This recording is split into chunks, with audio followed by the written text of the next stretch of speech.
Welcome to Fem and Furious, a podcast where pop culture meets a feminine framing. I am your host, Julia Rose Portella, and today we are dropping into North Bear Shores to the Red, White Russians, and Blue Book Club, where we will be discussing Beach Read by Emily Henry. This is one of 5 quickie recaps that we will be doing over the course of this month for Emily Henry's rom-com novel that I will be covering over the course of June. But before we dive in today, let me tell you how you can subscribe to the pod. You can follow the podcast on Instagram at FemandFuriousPod. You can also subscribe on Spotify or wherever you get your podcasts. You can watch every episode on Spotify or YouTube. And if you have any thoughts, feelings, comments, opinions about any of Emily Henry's works, okay, we have a lot to talk about over the course of these weeks. I feel like we should do a mailbag episode at the end of this. So you've got mailbag,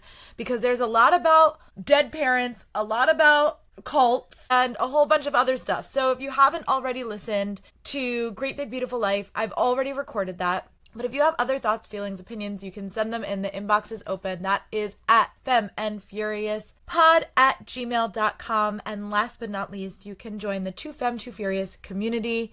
That is $10 a month. It gets you Fem and Furious fully loaded bonus episodes. It gets you a 15% discount on merch and live events. Sunday Brunch, which is a virtual monthly hangout.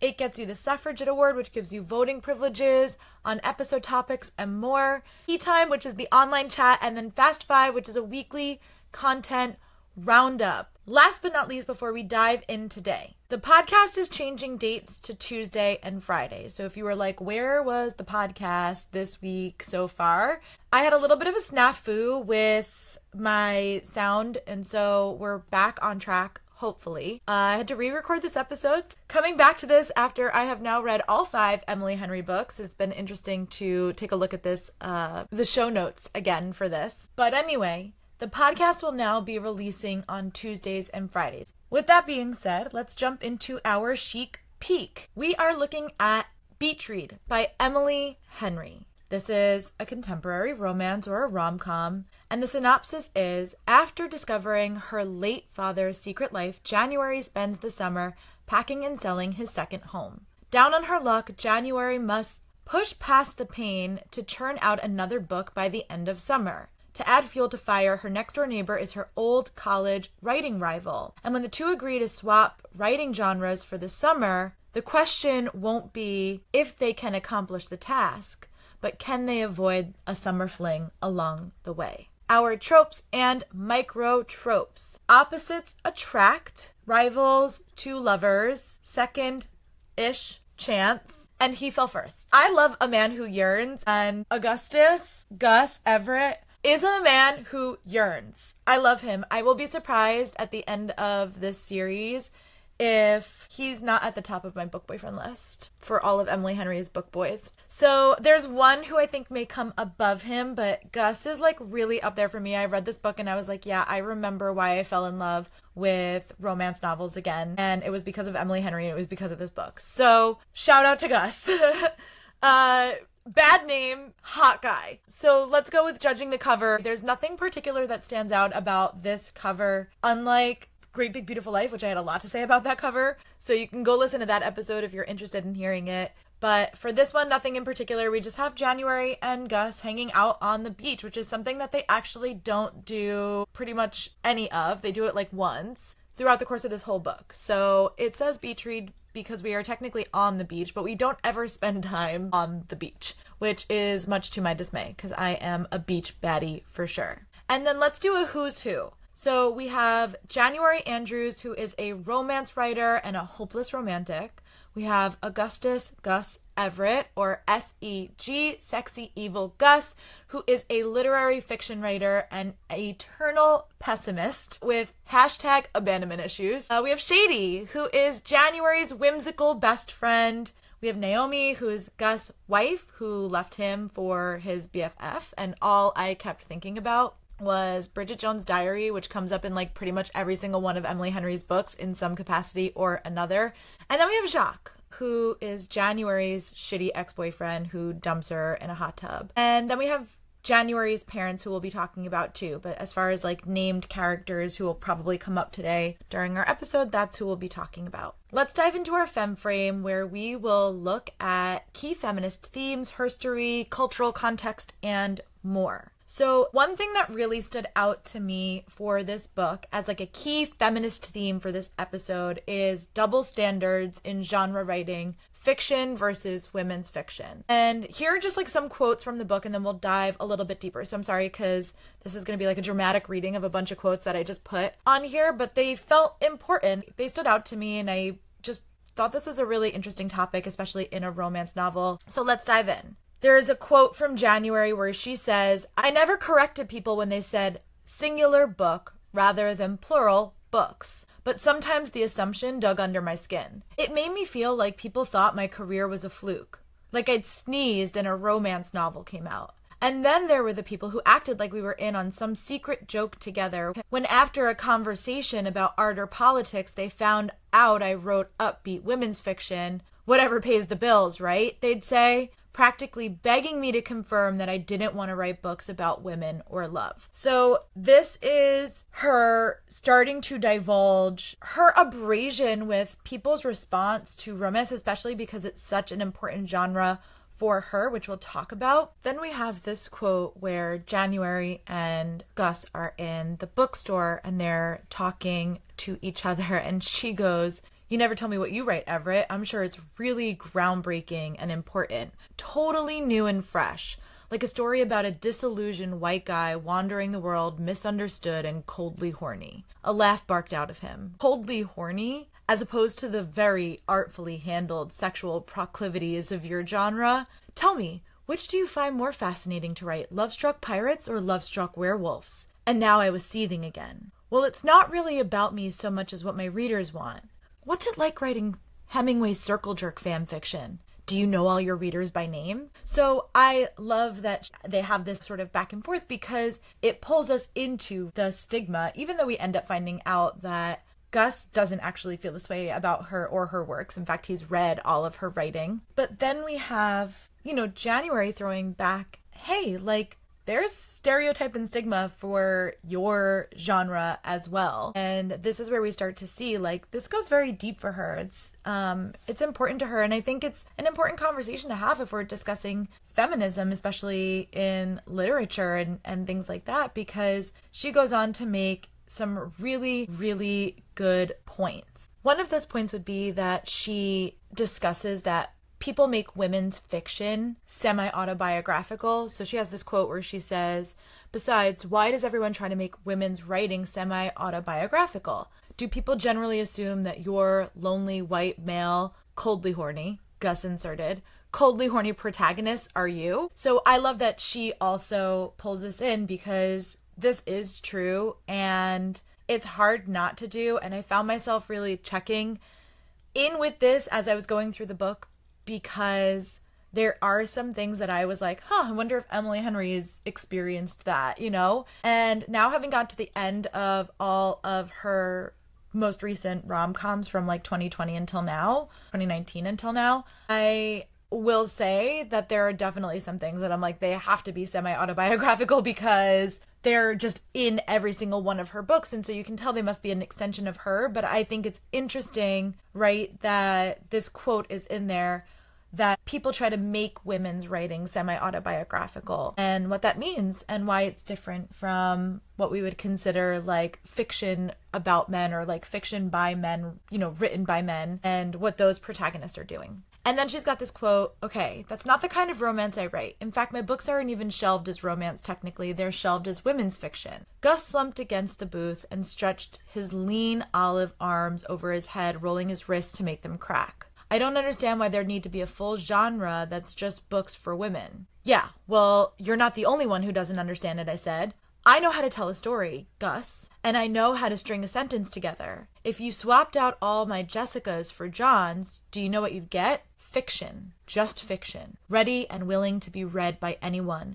But somehow, by being a woman who writes about women, I've eliminated half the Earth's population from my potential readers. And you know what? I don't feel ashamed of that. I feel pissed. that people like you assume my books couldn't possibly be worth your time, while meanwhile you could shart on live TV and the New York Times would praise your bold display of humanity. And then the last quote that I have here that I highlighted was, it does exactly what I aim to do. It makes readers feel known and understood, like their stories, women's stories, matter. So this idea of a double standard in genre writing is mentioned a bunch of times by January, and it's important to her. It's something that she thinks about clearly. And so this begs the question, like, when did women's fiction become a separate genre altogether?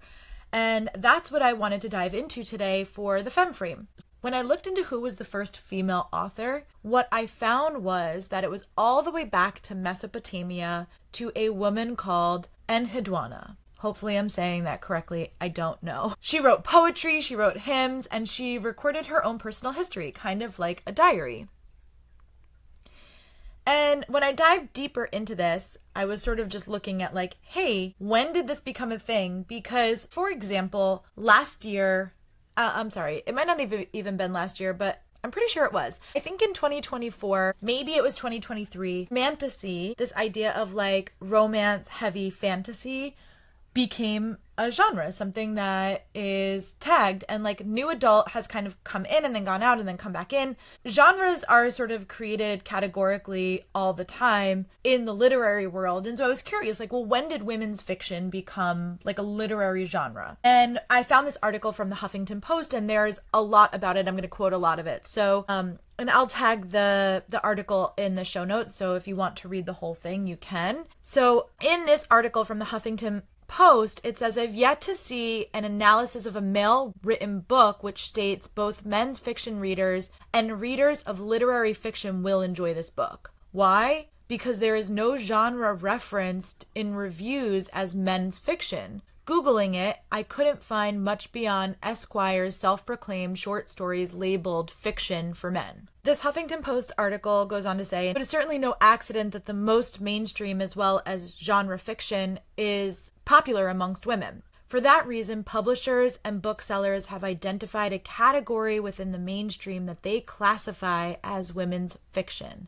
And it is no surprise that virtually all the selections of Oprah's book club are in this genre. From a writer's perspective, some key characteristics of the books include a focus on relationships or one or more strong female protagonists, women triumphing over unbearable circumstances, and the experiences of women unified in some way. So the article was really great and it was really informative, going back and forth on this idea of why women's fiction is considered separate. But the article ends with this quote that says, we don't need firemen and firewomen. They're all firefighters. And those writers we love, we don't need to call them writer men and writer women. We can call them writers. And we can call the novels they write just that, novels. It then further ends with a quote from Bell Hooks that says, I'm so disturbed when my women students behave as though they can only read women, or black students behave as though they can only read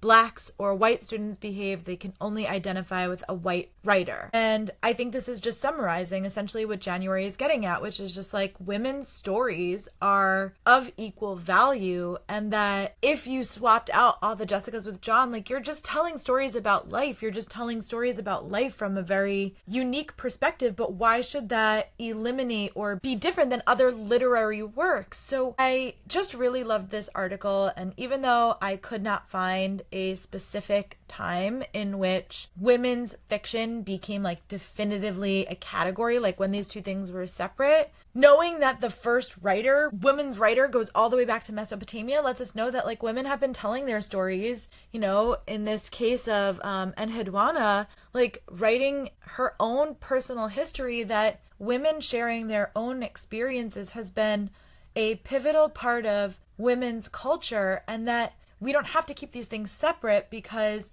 when men are telling fictional stories or writing fictional stories, they are interesting to women because we can recognize the value in it, but that for some reason women's fiction gets separated because it is seen as something to be diminished or something to be less than. And why that may be, and how do we bridge that gap. Because listen, my girl January was stressed about this, and I just want to make her feel better. And I thought it was a really interesting point. Like, you could tell this grates on her. This is something that's so important to her throughout the book. And we'll talk about, why in a moment. But I loved this idea of why are these two things separate? And there really seems to be no other reason except for sexism and misogyny on one side of the scales and marketing. Like, hey, women just tend to buy more books, so it's easier for us to separate them. At least that's how it was posed in this Huffington Post article through their research. And so I found it really interesting, and I know it's something that we'll probably explore as we go deeper through some of Emily Henry's other books. But that was what was on my mind today for our Fem Frame. Let's jump into our Quickie. This is your official spoiler warning. I know we've already started to dive into some of the stuff from today's episode, but your official spoiler warning that I will be recapping this book as a Quickie, and we will be doing that through major themes and the character arcs through those themes. So if you have not read Beach Read, it is officially your time to skedaddle. All right? There is an overarching theme that happens throughout this book, and that theme is what I am going to call lost and found. Because to me, this whole story, Beach Read, is about the different shades of who we are and about being loved for all the different variations of ourself. And that sort of gets broken down into these micro pieces. Our grief, choices versus fate, trust after betrayal, and then forgiveness. So let's start with these character arcs for the themes of grief. When we meet January, January is like going through a bit of an identity crisis. She's spent her entire life trying to romanticize it because of her mom's terminal illness, #normal, only to find out at her dad's funeral that her dad was having an affair, that her mom knew that her dad was having an affair. She's now inherited this house, has to clear all of it out and sell it. And in the midst of this, her shitty ex-boyfriend, Jacques, breaks up with her. Listen, I'm not sure if I mentioned this either, but her BFF, Shady, lives in another state. So if you are somebody who has a long-distance bestie, which I am, you know that going through this entire shit show that January is going through at the beginning of this book, you are just feeling the weight of it even more because you don't have the person that you need with you to help you. January at the beginning of this book is a really interesting character because she is the embodiment of, does the lie become the truth? So life, right, is full of these silver linings or full of dichotomy. And it is one of my favorite things in real life, but also in books, to explore sort of the weight of what dichotomy can be. And especially for something like grief, which is very cyclical in its nature.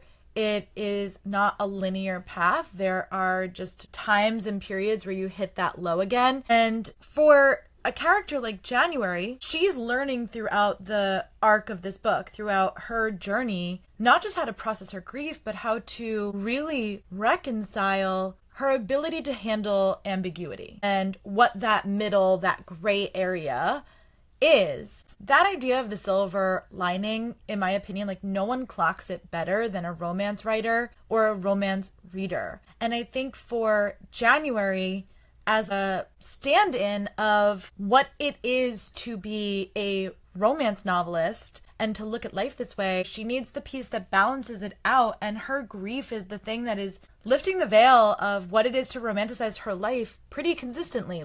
And it's why I was really hesitant to put as a trope grumpy sunshine, which I've seen people categorize this before, but January comes into this book like-minded with Gus. She is cynical. She is not trusting herself. She is in such a state of grief about the loss of her father, and not just the loss of her father, but her memories of what she thought her life was and everything that she thought she knew. There is an undercutting of that and a betrayal of that, which we'll talk about a little bit later in its own separate arc. But when it comes to January, as far as her grief goes, there is this thing that she is trying to do from the beginning of the book where she's I just want to romanticize my life, and having to start this book for herself. We start this journey with January at the father's second house, at this love shack that doesn't have any tidbits of January or her mother here. It is just her father and this like separate piece of his life that existed that January didn't even know about. And so she's in grief and she's trying to understand the ambiguity of what it is to love somebody and care about somebody and have all of these incredibly important and cherished memories. She idealizes her childhood and the fact that they were all able to get through all of these hard times, and the love of her father. Like, she loved her father. He was a role model to her. And then to understand that this person wasn't who you thought they were. And the grief that comes with not just the physical loss of him and his death, but the emotional comping that she has to do to understand who he actually was. There's a quote that January says, "And that was the moment I realized, when the world felt dark and scary, love could whisk you away, off to go dancing. Laughter could take some of the pain away. Beauty could punch holes in your fear." And then she goes on to say, "The point is, I started telling myself a beautiful story about my life, about fate and the way that things work out. And by 28 years old, my story was perfect." So by the time we get to this place with her in the beach house where she's like, I don't want to think about my dad here. I don't want to think about him having like sex with somebody else. I don't want to think about, you know, these pieces of him that I didn't know and didn't have access to, and that in fact, not only that, I'm angry that somebody else got to hold these pieces of him that I never had. And this idea that he's had sort of a long-term affair, it changes her worldview. It changes her belief in the idea of a happily ever after, and it's making it incredibly difficult for her to write these romance novels where she is promoting a happily ever after, because her worldview is slipped right now to the point where her rose-colored glasses about the idea that you can tint something in this favor or in this light all the time, that's been ruined for her. That's been dismantled. That belief has sort of been the rug pulled out under her feet. And she has to then reestablish her worldview in order to even be able to write anything at all. And of course, what makes this so incredible is that Gus is the person that helps her do this. But it is the grief of the worldview, I think, that is more prominent for January. She goes through this and trying to become somebody who is willing to look at the dark, heavy pieces, or look at the pieces that are not so beautiful, that are not so dolled up, and to be taken seriously in that context, especially by Gus. There's nothing wrong, by the way, with being somebody who looks on the bright side. In fact, like, psychology basically says that if we are looking for good things will continue to happen. So there's this idea in psychology, it's called the red car theory, which is like, if you're going to buy a red car, all of a sudden you start seeing red cars out all over in the world. And this is true, right? Like, if we are training our brain through gratitude and through this notion of romanticizing it like January does, then yeah, you can be somebody who sees the good in the world, but that doesn't stop your father from dying. That doesn't stop him from having an affair. And this is something that Gus will discuss with January later on, where he's like, you don't understand. I'm trying to protect you, not because I think that you're weak, but because I think the way that you view things is actually beautiful and strong, and I want to preserve that for you and for your readers and what that means for the world. The joy and the love and the perspective that good things happen, I like that you bring that out into the world. And even in being somebody who trains her eye, trains her mind, trains her heart to look for the beauty in life, here's the thing: when you're grieving, grief doesn't make sense. Like many heightened emotions, but grief in particular doesn't necessarily make sense, and everything becomes a little bit duller when you're grieving. And sometimes the focus is so singular on that person that almost like blinders, the rest of the world can go away while you're zooming in on this one particular person or this one particular scenario in your grief. And January, again, isn't just grieving the physical loss of her father. She is grieving her comprehension of what her entire life has been. And so by having this worldview changed, she's clinging onto these moments of joy and happiness that they had together. But when she reflects back on these things in actuality, she is questioning her trust in herself and how she is recalling things and what that actually means for a little bit of her own sanity. that she could get something so wrong about her life that she was living and experiencing. She's wondering whether she can even trust her own perception of reality. She even goes on to call herself New January, where she is rewriting herself in light of the revelation of it all. So part of January's arc too is seeing the story for what it is and writing the story for what it is. And I love that arc for her, especially as a writer. Even when the glass is half full, and I'm like a glass half full girly, even when the glass is half full, it tips over. It's just organic for things to change and shift and move. And sometimes it comes with like, okay, the glass is tipped all the way over. Like, what are we going to do with it? And for January, whose mom had 2 bouts of active cancer, she had parents who separated and then got back together. She had a boyfriend who expects her to be this like adornment of their life, or like this adornment of really his life and his idea of what relationships should be. January has to learn to be the sunshine girl. She has to learn to be the person that sort of tamps down her fear, her anger, her sadness in order to be in the moment and be happy for all of these people, and not to be happy to like keep the peace, but to be happy and not miss moments with people that she loves and cares about, and to make all of these moments perhaps more dressed up than they should be, because she's really, even before her dad passes away, grieving the potential loss of her mother while her mom has cancer. She is like pre-grieving, and she's like, I don't want to miss out on anything with her because these are important to me. So she's like dressing these moments up so that in the event that she loses her mom, she can look back and be like, look at those beautiful, incredible, romantic, lovely moments that we had together. And she can't do that all the way with her father, knowing what she now knows. So when she moves into his secret to her lake house, it forces her to face the physical remnants of his other life and forces her to come to terms with this over the course of the book. On top of that, on top of all of her grief, the 2 people who could provide her with any sort of clarity are her mom and Sonia. And her mom refuses to talk about what happened, which drives a wedge between her and January. And January refuses to talk to Sonia because of her anger and disappointment in her father, and that this woman in front of her pretty consistently throughout the book is a physical representation again of this piece of her father that she never knew and will never have access to except through this very painful experience. And in fact, for the majority of the book, she doesn't even refer to Sonia as her name. She calls her that woman. There is such a disinterest in even personalizing, humanizing Sonia, because in a way that actually makes her father more culpable. We also know that the grief is sort of long lasting for her. And again, grief is a cyclical thing, but when it comes to Jacques, there is also this idea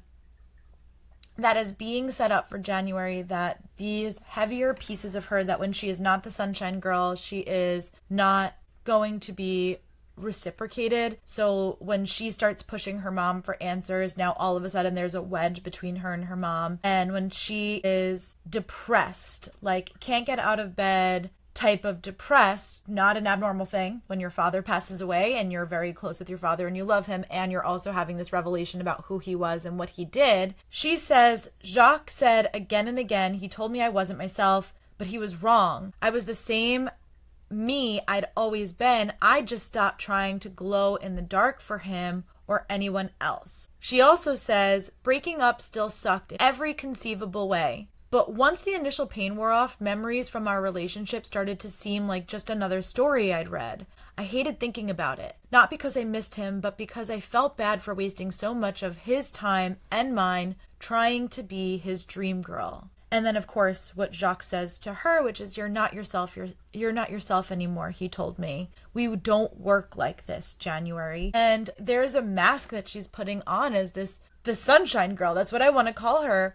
And when the mask comes off, Jacques is like, I can't deal. And again, the grief of what that is to say, well, it's not that I'm different or that I'm not myself. It's that I'm not trying to glow in the dark and make all of these bad things, my mom's cancer, my parents separating, all of these things that have happened along the way. I'm not trying to dress them up or make them lighter than they are. I'm actually just sitting in the dark. And the fact that Jacques is not somebody who can handle it. In fact, like, Jacques is somebody who leaves right after the funeral. That's like a fact that when I read it in the book, I was like, ew. It reminds me so much when I was in high school. One of my close friends at the time had been dating this guy who was a little bit older than us, and he became like a part of our circle. You know, in high school, you're like friends with everybody, or at least I was. And so he was a part of our circle and somebody who was really important. I saw him all the time. He was my really good friend's boyfriend, and his father passed away. And she had an appointment. She was missing school, but she had an appointment for something else. And I'm not going to say it wasn't important, but it was like not the same level of significance, right? And she wouldn't cancel the appointment, and she didn't go to the funeral. And I remember saying to my mom, like, this is important to me. I want to go because he's a part of my day-to-day life, and I just feel like I should be there. And there was a ton of people from school there. But I remember sitting at the very back of the church while this funeral is unfolding and just thinking, like, this is one of the most significant moments in this person's life, and his partner isn't here to support him. And the fact that Jacques left so fast after the funeral that he was not even there by the time Sonia approached January, which was in the church, in the back of the church. So Jacques is out of there so fast. Like, January hasn't even mopped up her tears yet, and he's so far out of there. And to me, that is just already letting you know that Jacques is somebody who can't deal, right? Like, he's avoidant. He's actually like the antithesis of what Gus is, who is like, I want to peel back all of the layers of people's pain and understand why they've made these choices and understand who they are at their core. And Jacques is somebody who's like, I don't want to look at anything ugly or hard in my life. I want to be fancy and cook it and do all of these beautiful romantic things. Staying for 5 minutes to even get you back from the church to the limo or whatever they drove in, like, he wasn't even there for that. And if that is somebody who you're partnered with, you don't want to go through life with somebody like that unless you are also the same way, which January clearly isn't. She's like, I am the same as I always been. I am just not stuffing it down within myself anymore. I am letting it emerge and letting other people realize that I am impacted by this stuff. She's been impacted since the beginning, impacted by her parents separating. She was impacted by, you know, her father having this affair. She's impacted by her mom having cancer and then going into a relapse. So it's not like she's not affected by these things. And just because she has reached for the good pieces doesn't mean that her fear isn't also driving some of that story forward for herself. So I just thought that Jacques is important to mention here, because then by the time she then goes on to re-meet, since she's already met him, Gus, she is at a point in her life where in this beach house, in this lake house that her father had, a physical representation of a piece of her father that she did not know, that she has to discover and grieve all over again, is a period in time in which she is quite literally looking the devil in the eyes. And she is moving through these ugly pieces of life and allowing them to emerge in a way where she's not really trying to force it. And of course, she can't do this necessarily directly. She can't necessarily do it head on. There's tons of time throughout the book where she's like, I can't deal with this right now, and avoids it. As to the letters, when it comes to certain rooms that she has to clean out and certain tasks that she has to do, anytime that she brushes up against Sonia in these different areas of the town. But what she can do is really lean into this rivalry, which maybe in college was not so healthy for her in the way that she was perceiving it. But by the time we get to January at present, having this healthy rivalry with Gus, a place to go into to lean in and really experience what it is to look at the darkness head on and have an outlet for that, somewhere to understand her own processes of how to even do that. The cult interviews become a really great place for her to be able to leverage some of her own understanding. And having Gus as this soundboard, you know, they're helping each other in so many ways, but Gus is really helping her, being able to pick the nits about what it is to be somebody who is experiencing their grief and questioning the choices that a person that you love and care about made. And I think that, you know, by writing in this other genre without intending to really, I think what Gus offers her is an opportunity to dive deeper into her perspective that she's always had but has tampered down, and it gives her a platform to explore this new perspective safely.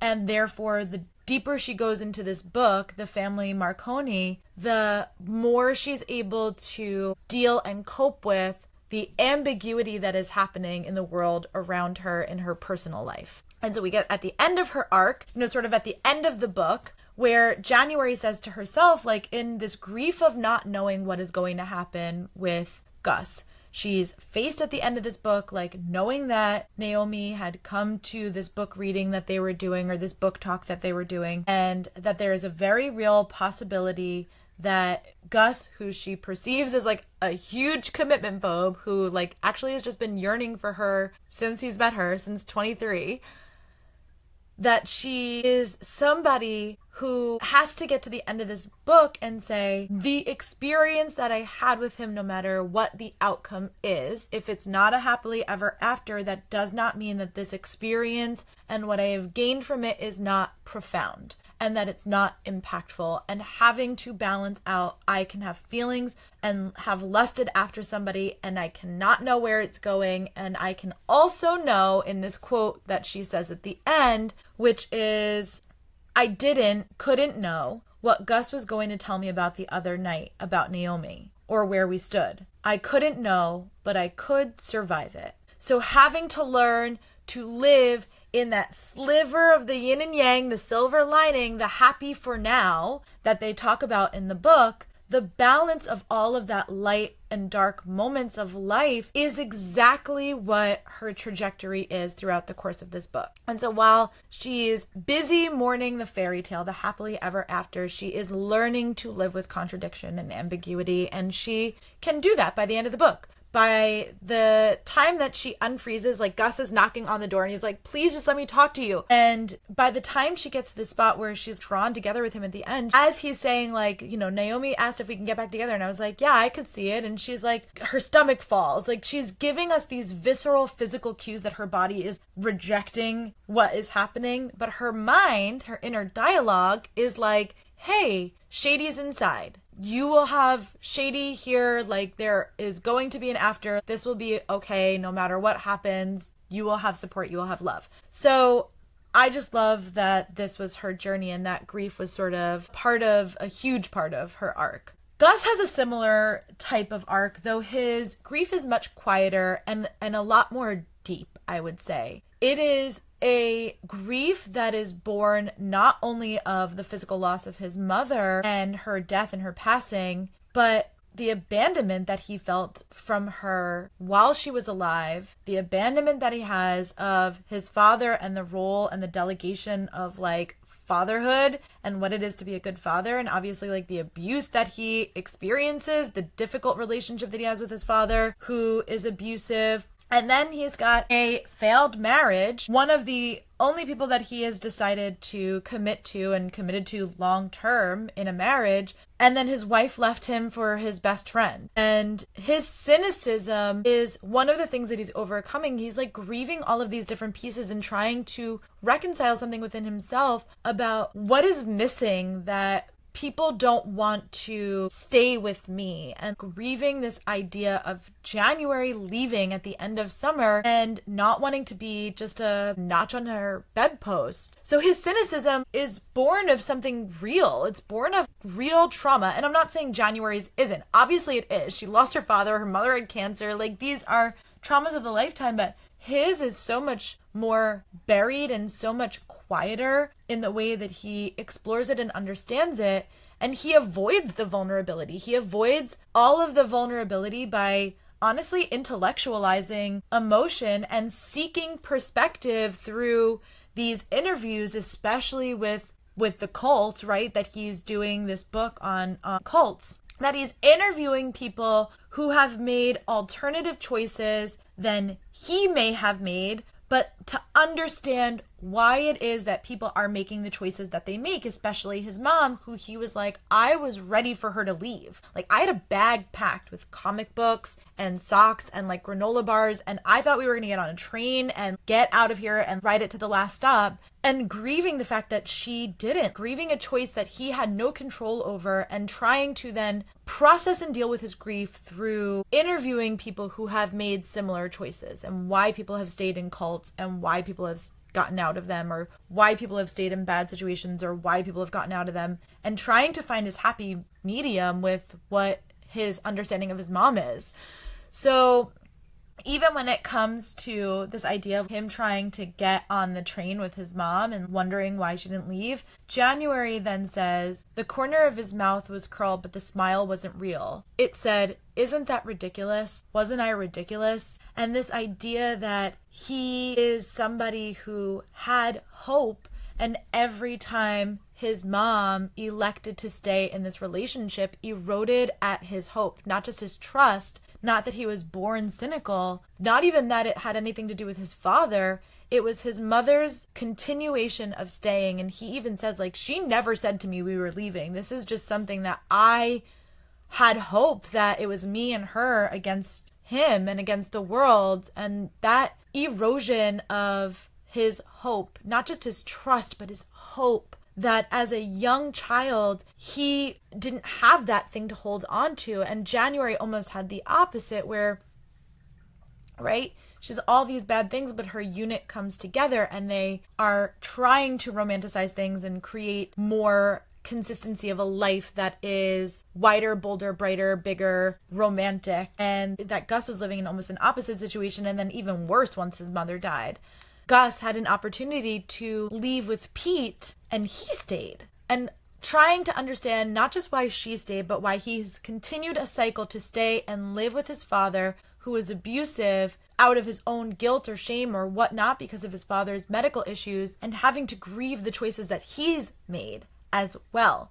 So what I love about Gus is that he wants to believe in what January is selling. And he even says it to her. He says, because you're the bright light. Don't you get it? He shook his head. It's not about what's happened. It's about how you cope with things, who you are. You've been this fierce fucking light, and even when you're at your worst, when you feel angry and broken, you still know how to be a person, how to tell people you love them. So he wants to believe in what January's selling. He wants to believe in hope. And just so interesting that she is somebody who is trying to break out of being this glow stick in the dark for other people, where she's like, I'm just always going to shine so that they can shine. Like, we're just giving Lizzo right now. If I'm shining, everybody's going to shine. Okay? January is the embodiment of that. And he sees that in her and doesn't want to exploit it, but actually holds incredible reverence for this aspect of her, that he appreciates it. It's not something that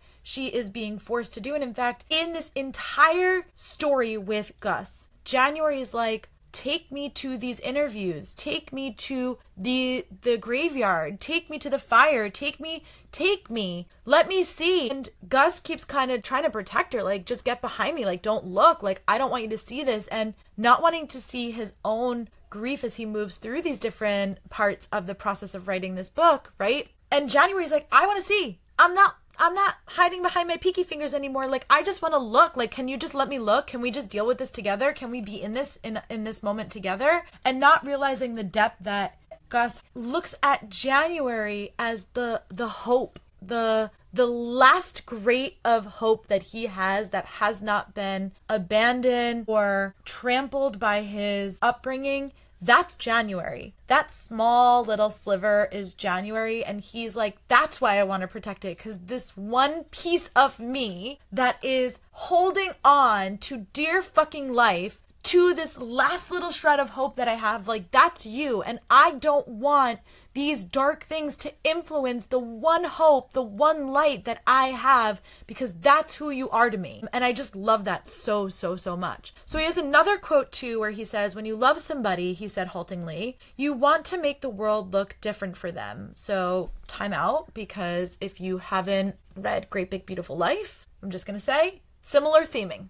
Okay? Little Easter egg, similar theming. It's not the same language exactly. It's not you're going to remake the world for them, which is what they say in Great Big Beautiful Life, but kind of similar. So on timeout. Okay? To give all of the ugly stuff meaning and amplify the good. That's what you do. For your readers, for me, you make things beautiful because you love the world. And maybe the world doesn't always look how it does in your books, but I think putting it out there, that changes the world a little bit. And the world can't afford to lose that. And more importantly, he's saying the world can't afford to lose that, January. People need hope. People need something beautiful to latch onto. People need to believe in the idea of a happy ending. But really what he's saying is, January, I can't lose that. I need you to put out happy endings. I need you to make me believe in something bigger and more beautiful than what I'm currently experiencing. And I love that. So through January's emotional honesty and her being somebody who can not only tell him like, hey, I can take all of this. I'm not breakable. That's not going to break this part of me that sees it. In fact, it's helping me understand ambiguity for her journey. She doesn't say that, but her emotional honesty is what actually helps him to begin to create the space for a deeper connection again. So that is our grief journey. Now, sort of interwoven with that is this idea of trust after betrayal. And for January, she starts off very closed to new relationships because of her father's betrayal and honestly her ex-boyfriend's dismissal of her in her state of grief, and really her mom's inability to even handle her questions or her commentary about, her father and stuff too. So she starts off sort of like the valve is off. Her most important people, her best friend, lives in a different state. She isn't really talking to her mom. Her boyfriend broke up with her and she's lost her father. So she doesn't have this like incredible support system around her. She's really cut off from her emotional connections at this moment in time. And her idea of happily ever after now feels naive to her. She starts to distance herself from her own heart.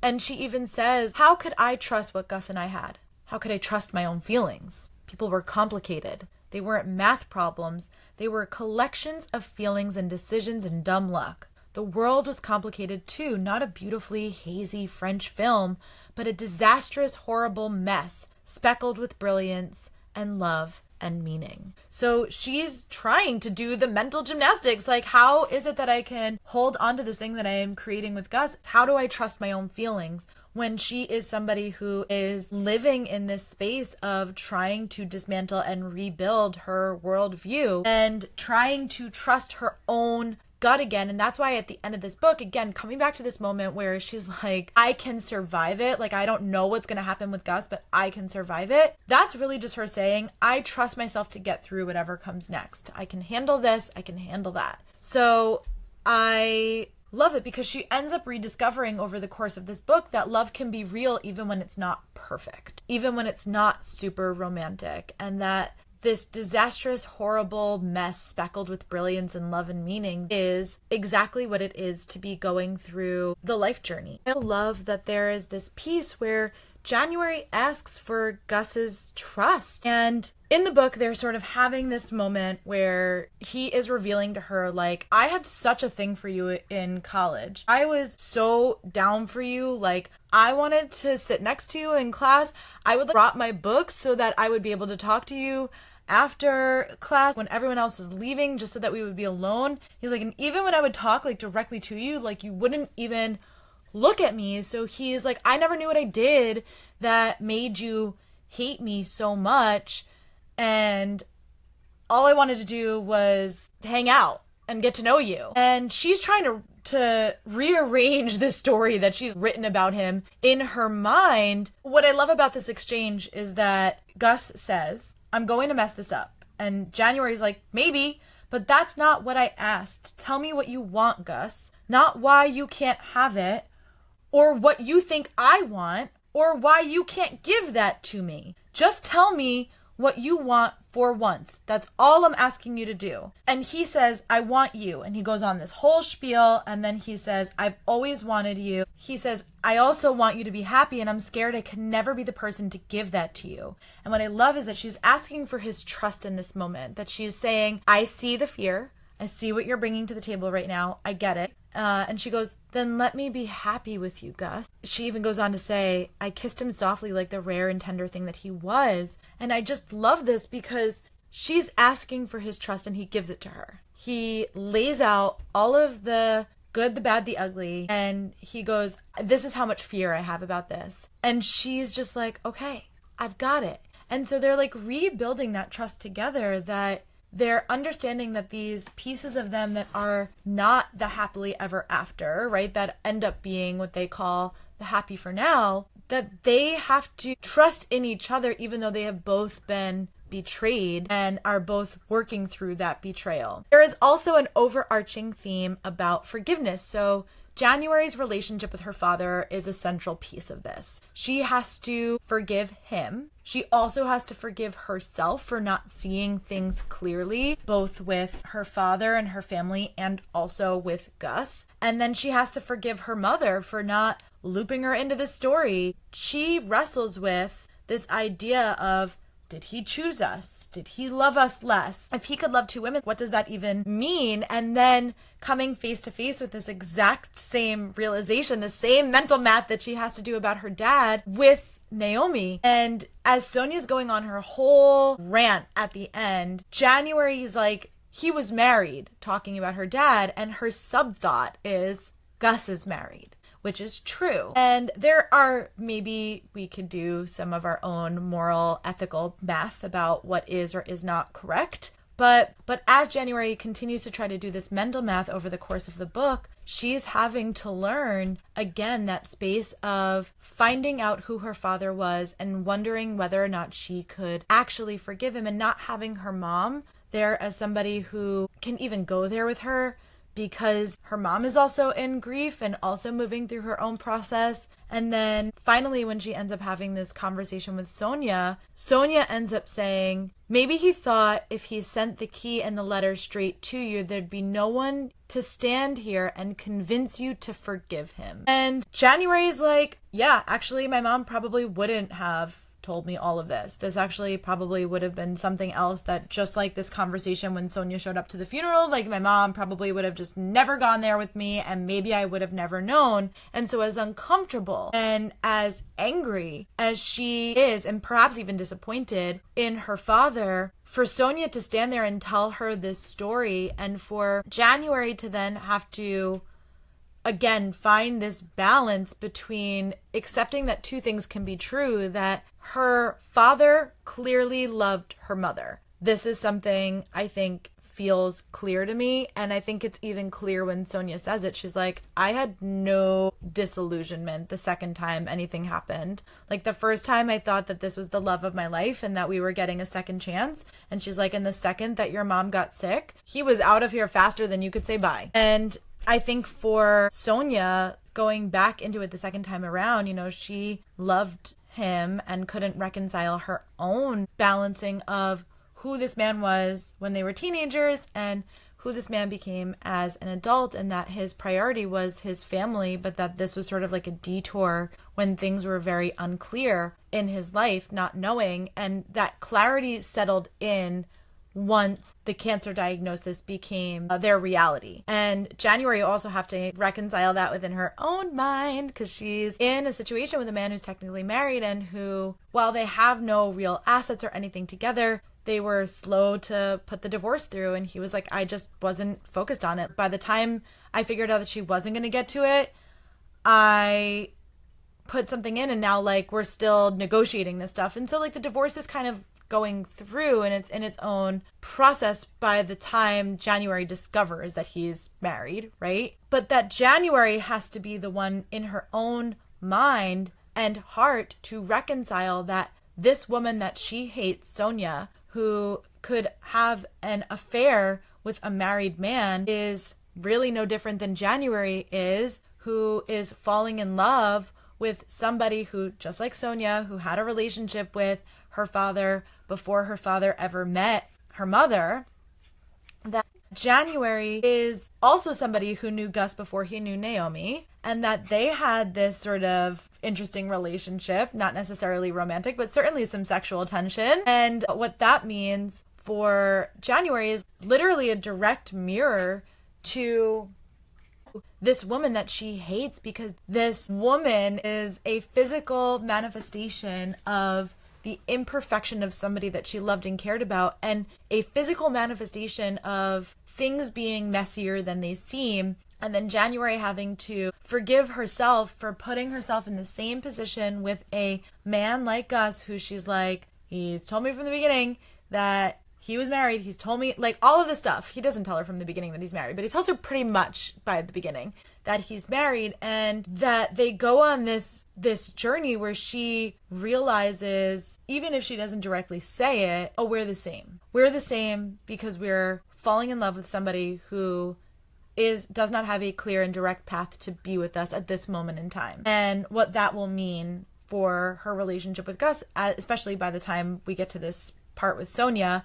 This is at a very low point in her relationship with Gus, and a very big question mark hanging over them, and having to deal with that while processing the fact that he may very well be, while she's having this conversation with Sonia, getting back together with Naomi. She goes on this process of forgiving her dad with Sonia. She goes through this process of forgiving herself with this experience of Sonia. And then we have her relationship with her mom. And when she starts the book, she's like, we're not really on speaking terms. Mom would never visit me there, where she was living before. We hadn't done much visiting this past year anyway, apart from my 3-day trip home for Christmas. She dragged me to 4 yoga classes, 3 crowded juice bar, and a nutcracker performance starring some kid I didn't know. Like if we were alone for even a second, the topic of dad would arise and we'd burst into flames. All my life, my friends had been jealous of my relationship with her. How often and freely, or so I thought, we talked. How much fun we had together. Now our relationship was the least competitive game of phone tag.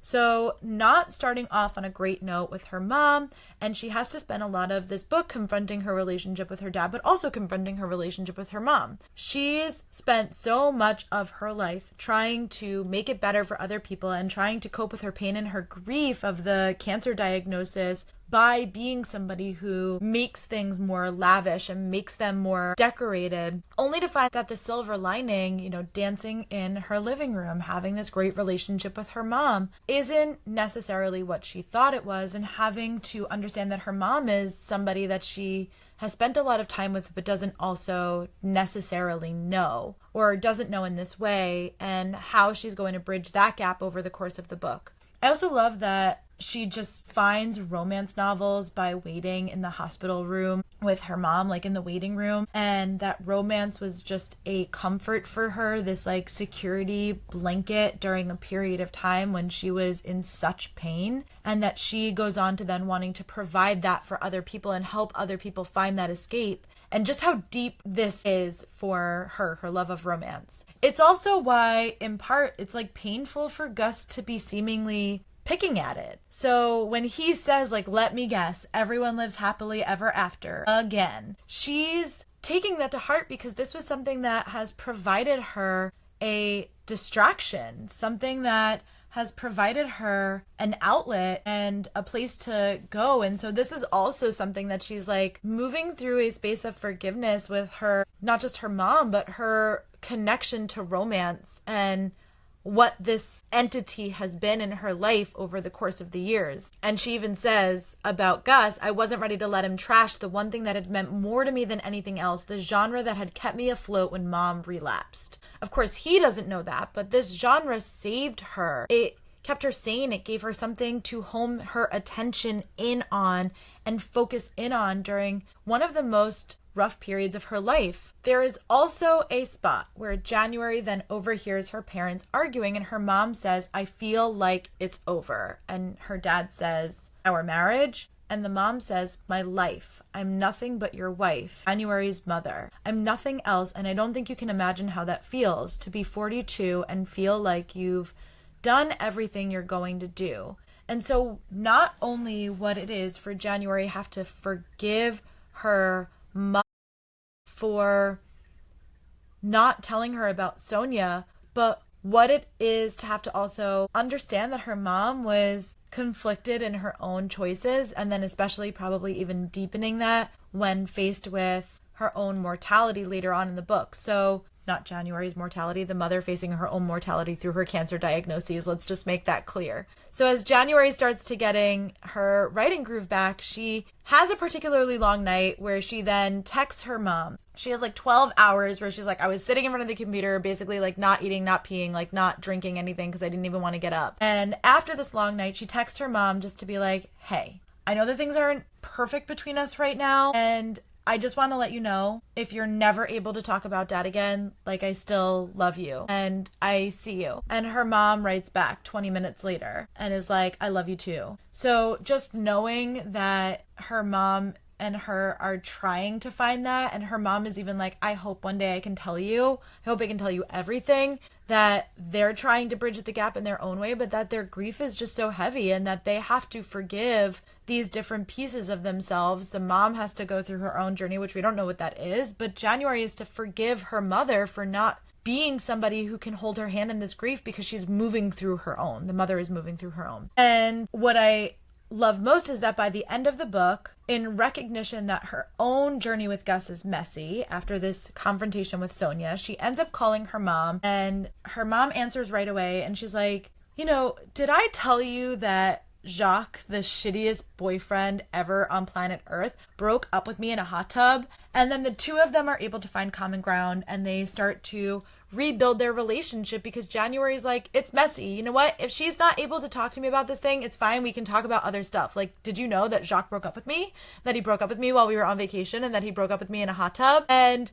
being like, we don't have to talk about dad to like talk and to have a relationship and to find forgiveness and understanding that, and acceptance really, that the relationship again can exist in the gray space, that it doesn't have to be we only ever talk about it on my terms or we don't talk about it on your terms, that we find somewhere in the middle where it's like, we don't broach this topic for now until we can. And in the interim, like, let me tell you about the things that have been happening in my life. And she's like, I told her everything. It's a little bit different than January and her dad, where the perspective and intent and impact all have a role here, because the perspective that January has of her dad at the beginning and at the end versus the intent of what he does and the impact of what he does, and understanding that there is gray area in there, that when he reconnects with Sonia, he is separated from his wife. And so there are no clear rules. We don't know what the rules of separation are for their particular marriage, but could say in these modern times, most people who separate do get divorced. And most people who, so I don't have the statistics on that, but most people who separate get divorced, right? It's like a trial run for divorce. And most people who are separating do start seeing other people. This is just something that's really common, I think. And it doesn't mean, listen, we don't know what the conversation was. I'm sure that as people are separating, you are clarifying what that means in the parameters of your own relationship. And so we don't know what their relationship status was at this point, but we do know that the intent of what he does versus the impact of how it lands for January all those years later are two completely different things. And she's like afraid to walk into the house. She's like, it's a sex dungeon in here. And so to find out that this affair actually happened further in the past, like many, many years ago, and never really picked up again after that, there was many years where her parents were genuinely together and very happy, and whatever that was for them, whatever was sitting between them, like, it wasn't necessarily that they were unhappy for all of this time, and having to, you know, balance that within herself too, and find forgiveness for her father for what he did and how it impacted her, and find forgiveness for her mother for not telling her, and all of these different things. And so I love that this idea, right, with these different relationships that January and Gus have and explore over the course of the book, that if this idea of being lost and being found, and that through grief and forgiveness and acceptance and trust, that we are able to find ourselves and to connect with other people in those gray areas, then January's overarching evolution of this story is choosing her own story, choosing her own path. And at first, it feels like January has no control. She's like, my dad lied to me, my boyfriend left me, right? She's broke, she's creatively blocked, she's burnt out, but throughout the novel, she actively reclaims her agency. She chooses to move into the beach house and deal with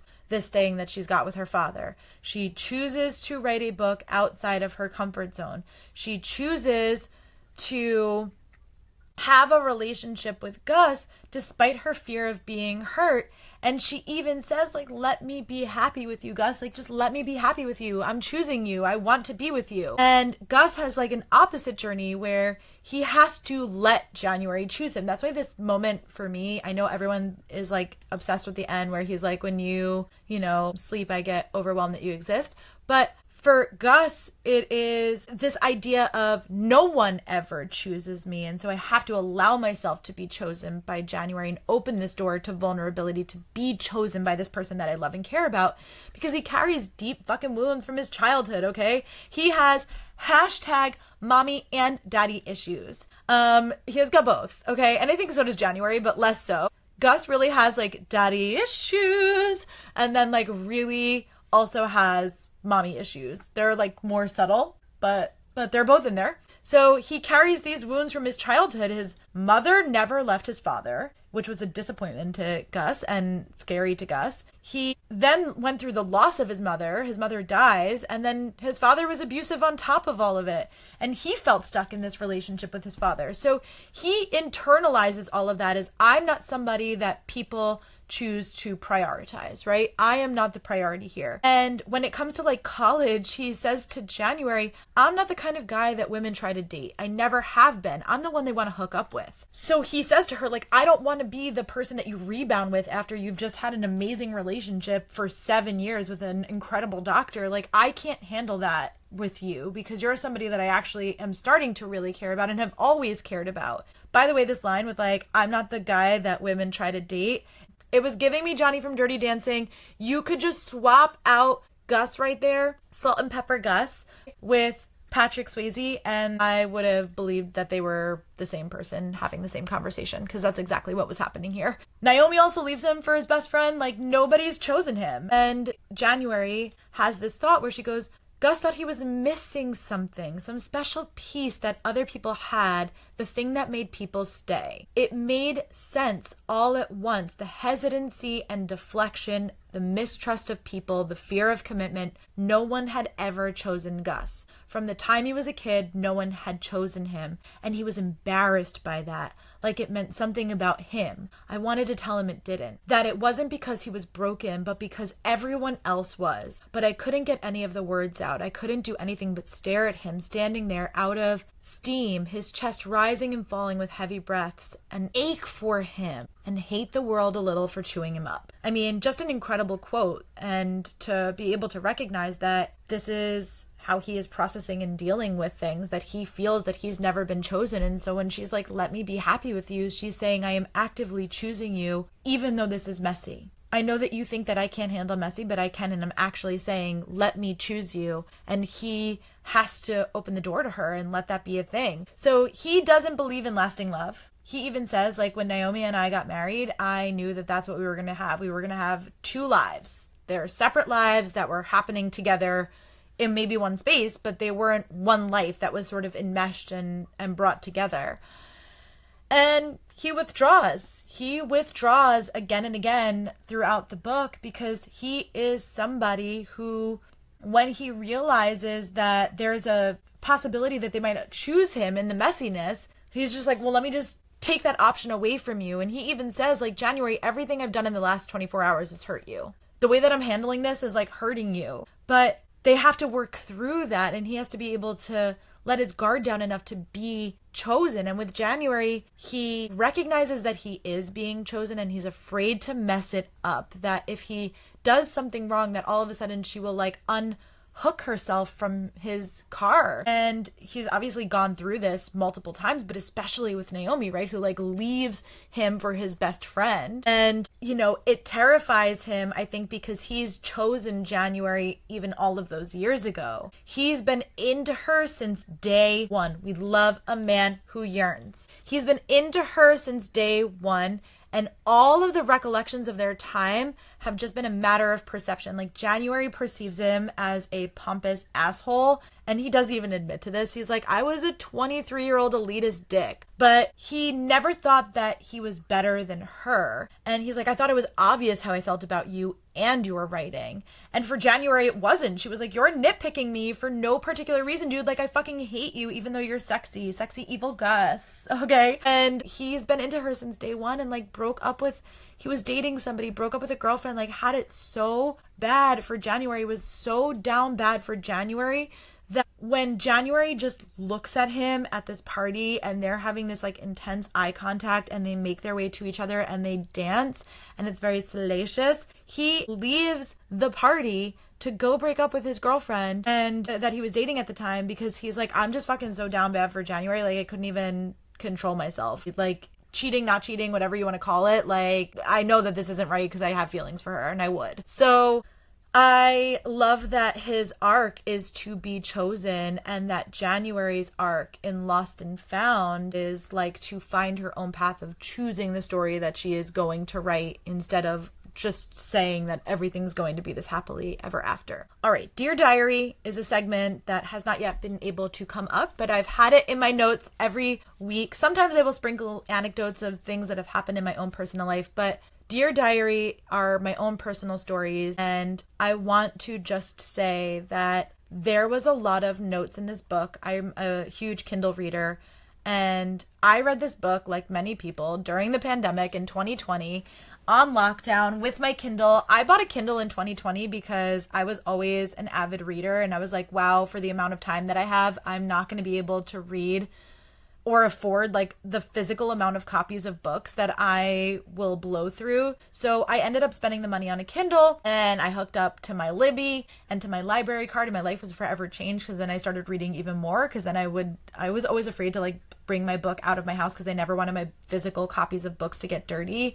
But with a Kindle, you can stick it in your bag. So 2020 sucked for many reasons, but it introduced me to Kindle life, and I will never look back. I love an e-reader. Anyway, I read this book at a time when I was dating somebody who was incredibly emotionally unavailable, and this book hit me like a gut punch. And I had so many notes in this book, just skeletons of my annotations past, that came up in this book as I was reading. And just to be able to look at my notes from 2020 and realize how far I was from that person and where I've come now, and how many changes I've made because of that relationship, and how many quotes that January said that resonated with me as like somebody who is looking at Gus as like an emotionally unavailable person, and what that means, and how I felt about that in 2020 while I was in the midst of dating somebody who was emotionally unavailable, when I, like January, am like a serial commitment person. It was,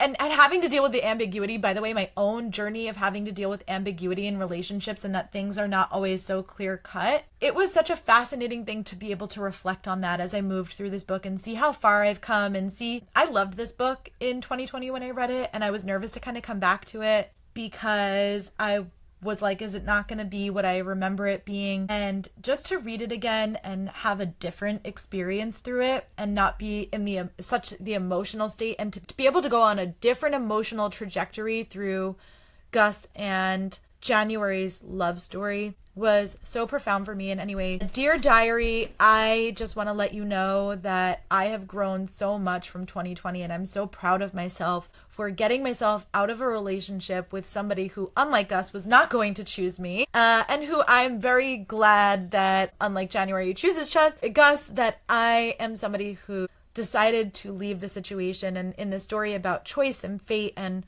what we are meant for, and people who stay in cults or bad relationships with people, and trying to understand those decisions, like looking back and being so grateful and so proud of myself for leaving a situation that was not good for me. And to all of the people out there who read this book, or to all of the people out there who are in a situation right now where maybe you're not ready to leave, but you know something's not right, I hope that you find support. I hope that you find the people that you need to get you out of it. I know that I had a really good support system around me at that period of time in my life, and still now. And just know, like, I'm here. You can send me a DM on Instagram. You can send me a message in our email, feminfuriouspod@gmail.com. And I say that because going through a relationship that is with a person who is so emotionally abusive or unavailable wears on you in such a way that you cannot even imagine. And so if you're in that situation and you've read Beach Read and you're like, I see myself in this and I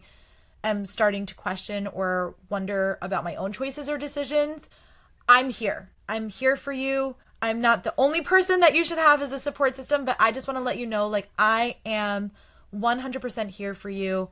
This is what my job has become. I've gone out and deliberately tried to help other people with this through my spiritual work. So you don't have to book a reading. I'm not like trying to promote myself. I'm just trying to say, like, if you need somebody to talk to, I just want to let you know I see you, I love you, and I know that there's so much of this in here. And I hope that one day in your experience of Dear Diary of life, I hope that you find something, that period of time in hindsight where you leave something and you look back and you go, I'm better off for it. So that's my Dear Diary. Let's go into Hot Girl Hot Takes. These are quotes that I didn't put anywhere else, but that I really wanted to talk about because they made me laugh. So she's like, I took a cold shower, or at least I took 1 second of a cold shower, during which I screamed the F word and almost broke my ankle lunging away from the stream of water. How the hell were people in books always taking cold showers? I turned the water back to hot and fumed as I washed my hair. I relate to this, January. I always say when people are out here doing cold plunges for health, I am the opposite. I am like, if you could make this water scathing and it is just 1 degree away from hell, that's about how hot I want my shower to be. And I don't understand why people take cold showers either. I understand the health benefits. Please don't be in my inbox telling me the health benefits of it. I already know. I work at a health resort. Be in my inbox for your emotional stuff. Don't tell me that I should be taking cold showers. I'm never going to do it, okay? And I'm just going to say, hot showers are for the girls. And I think January is really real for this quote. I also think the fact that Shady and January have nicknames for people like Sexy Evil Gus, or that they call him like Haunted Hat, or, you know, that January in her phone is like Mike, the guy from the vintage antique shop. Like, that is so real to me too. I constantly do that. I have people's names in my phone as like Jackie from blah, blah, blah, blah, blah. And I do this all the time, and I think they're very real for that. And I think creating nicknames for people, especially men, is very real. And again, for the girls. There is also in a quote where he says, exactly. Anyway, I actually prefer the beach in the winter. And January goes, really? Because in winter, I just prefer to be dead. And I also resonate with that as somebody who lives in seasonal weather. I was designed to snowbird. I was designed to leave the winter. It's very pretty for one day. I don't mind it. Give me New York City at Christmas time. Other than that, I would like to be on a beach somewhere. So when Gus is like, I prefer this beach in winter, I'm like, no, thank you. I am like January, I'd prefer to be dead. So I just thought they were very real quotes anyway. Those are my hot girl hot takes. Okay, let's crack open the burn book where we look at the superlatives for this episode. The Bold and Bothered Award. What's it like writing Hemingway circle jerk fan fiction? Do you know your readers by name? That was my favorite quote. I love that interaction between them. I laughed out loud. Certainly probably the first time I read this in 2020, but definitely this time. And then as I was looking through my quotes, laughed at it again. The Shiro Award. This is going to Shady. And there is a quote in the book where January says, I started to cry again so hard I couldn't see. I opened my text with Shady and typed, I need you. It was seconds before she answered, first train out. Shady is an incredible best friend, and I love her. So the Shiro Award goes to Shady, who was like, I am on the first train out to you, babe. The Femme Fatale Award. This is when January is talking to her mom, and she goes, did I tell you that Jacques broke up with me in a hot tub? And her mom responds appropriately, Mom gasped, that little shit weasel. So I loved this quote, and also again made me laugh, like just the relationship that a mother and a daughter have, and also just like how shitty it actually is that somebody would break up with you on a vacation in a hot tub, and that this is her mom's response. I thought that was really funny. All right, Speak Your Truth trophy. My favorite quote and my favorite part of this book perhaps is all of the letters from January's dad, but in particular there is this line where he says, I want to keep you forever. Who am I without you? And it's just so interesting, right? Because he writes these letters to January every year on her birthday. And earlier in the book, before the mom has her first cancer diagnosis, when she's like, I feel like I've done everything I'm supposed to do by 42. Like, I'm January's mom and I'm your wife. And like, that's it. Like, this is my whole life. And I don't think that you could possibly understand that. And meanwhile, writing these letters to January, he goes, I want to keep you forever. I don't know. Who am I without you? I don't know who I am without you. And like, where these things that define January's mom feel almost claustrophobic, for her dad, being January's dad is like the role of his lifetime. So I just love that. I thought all of the letters, but in particular, who am I without you? Who am I if I cannot define myself against you, is such a beautiful and profound part of the book, and really made me cry. Honorary heartthrob. Okay, we are blasting our Sinead O'Connor and we are singing Nothing Compares to You. That Gus remembers that she had a Sinead O'Connor like phase of her life, like a shrine to her. So he plays Nothing Compares to You. He comes out, he dances with her in the rain. She's like, you're going to dance with me in the rain? He goes, I promised you I would promised you I'd learn. I told you I'd try. And then we obviously get the quote that is like the quote of the book, which is, when I watch you sleep, I feel overwhelmed that you exist. So that is our honorary heartthrob moment. We love a deep track romantic moment. We love a big, bold gesture from Gus, the anti-romantic, doing this big romantic gesture for January. I just loved it. And obviously everyone else does too, because it's the thing that if you look up this book at all, people are like, when I watch you sleep, I feel overwhelmed that you exist.